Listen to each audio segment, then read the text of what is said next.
আমি গত সপ্তাহেও জুমায় বলেছিলাম যে রমজানে ইফতার করাইলে কি পরিমাণ সওয়াব, কি পরিমাণ ফজিলত। নবী করিম সাল্লাল্লাহু আলাইহি সাল্লাম হাদিসের মধ্যে বলেন, মান ফাত্তারা ফীহি সাইমান কানা লাহু মাগফিরাতাল লিযুনুবিহি ওয়া ইতকু রাকাবাতিহি মিনান নার।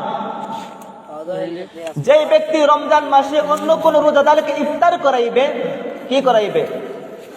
যে ব্যক্তি রমজান মাসে অন্য কোন রোজাদারকে ইফতার করাইবে, নবী করিম সাল্লাল্লাহু আলাইহি সাল্লাম বলেন, আল্লাহ পাক রব্বুল আলামিন তার জিন্দেগীর পিছনের সমস্ত গুনাহ খাতা maaf করে দিবেন, ওয়া ইতকু রাকাবাতিহি মিনান নার, এবং তাকে জাহান্নাম থেকে রেহাই দিবেন। কি দিবেন? জাহান্নাম থেকে রেহাই দিবেন এবং তার জিন্দেগীর পিছনের সমস্ত গুনাহ খাতা maaf। যদি আপনি অন্য একজন রোজাদারকে ইফতার করান, একজন রোজাদারকে যদি ইফতার করান, ওয়া কানা লাহু মিসলু আজরিহি মিন গায়রি আন ইয়ানতাকিদা মিন আজরিহি শাইউন, এবং আপনি একজন রোজাদারকে ইফতার করানোর কারণে আপনি একটি রোজার সওয়াব পাইবেন। অর্থাৎ আপনি যাকে ইফতার করাইলেন সে রোজা রেখে যে সওয়াব পাইছে, আপনি তাকে ইফতার করাইয়া তার সমপরিমাণ সওয়াব পেয়ে যাইবেন। কিন্তু তার সওয়াবের মধ্যে কোনো কমতি হবে না, তার সওয়াব কমানো হবে না।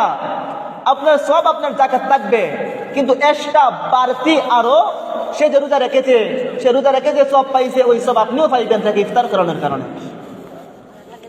এভাবে আপনি যদি 10 জন লোককে ইফতার করান, 10 জন রোজাদারের সওয়াব, 100 জন লোককে ইফতার করাইলে 100 জন রোজাদারের সওয়াব আপনার আপন নামে আল্লাহ তাআলা অটোমেটিক দিয়ে দিবেন, শুধু ইফতার করানোর কারণে।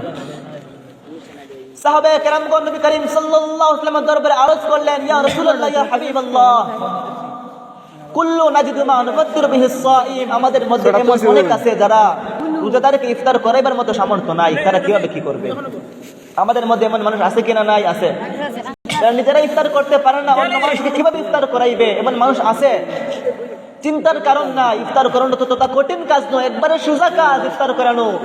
অন্য ব্যক্তিকে ইফতার করাইয়া আপনি আপনার জীবনের পিছনের সমস্ত গুনাহ খাতা maaf করে নেওয়া এবং ওই রোজাদারের সমপরিমাণ সওয়াব পাওয়া খুবই সোজা, একদম সহজ একটি কাজ।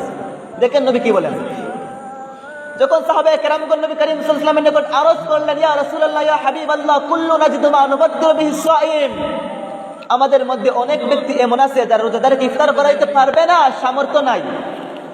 ফাকাল রাসূলুল্লাহ সাল্লাল্লাহু আলাইহি ওয়াসাল্লাম, জবাবে নবী করিম সাল্লাল্লাহু আলাইহি ওয়াসাল্লাম বলেন, ইউতিল্লাহু হাযা সওয়াব